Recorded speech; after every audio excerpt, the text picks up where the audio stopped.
Muraho mumeze mute? Natwe turaho tumeze neza.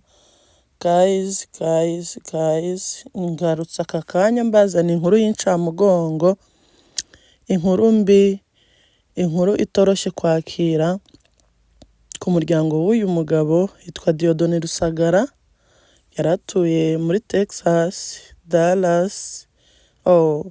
Inkuru ye irababaje cyane. Niyo mpamvu nje kuyivugaho. Impamvu nje kuyivugaho nuko yaragiye kubana n'umusitari, bari bafite ubukwe, bari bafite save the date, bari baramaze gusohora invitation, bari baramaze gusohora buri kimwe cyose. Ubukwe bwabo bwari buzwi, bwaranavuzwe cyane kuko umuntu bagiye kubana n'umusitari. So rero iyi nkuru y'incamugongo yabaye ejo hashize. Njye ndi kubivuga uyu munsi ku wa gatandatu tariki 17 z'ukwezi kwa kabiri, ariko iyi nkuru yabaye tariki 16 hari ku wa gatanu, ubwo uyu mugabo bamusanze mu modoka yapfuye. Mu by'ukuri ntabwo aramenyekana neza ikintu cyamwishe, ntabwo ari impanuka, ntabwo yagonze, nta wamugonze, ariko bamusanze mu modoka yapfuye. Uyu mugabo rero yendaga kubana n'umumama bita Pasiteri Mutesi. Pasiteri Mutesi ndabizi ko mumuzi, ni umupasiteri ukorera mu Rwanda i Kigali, arazwi cyane, afite channel, ni umuhanuzi I think, akaba n'umupasiteri.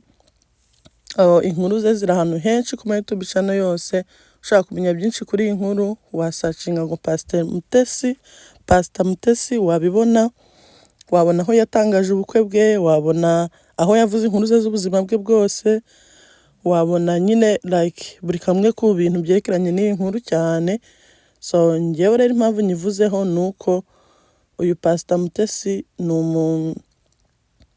yari umusitari, kandi umuntu ari umusitari akaba amuvuzweho kose karahari, kandi ni no kwifatanya nawe, ni no kwifatanya nawe mu kababaro, ni no kugendana nawe mu bintu byose, kuko ibintu bimubayeho n'abandi bizababaho, cyangwa se n'abandi byababayeho.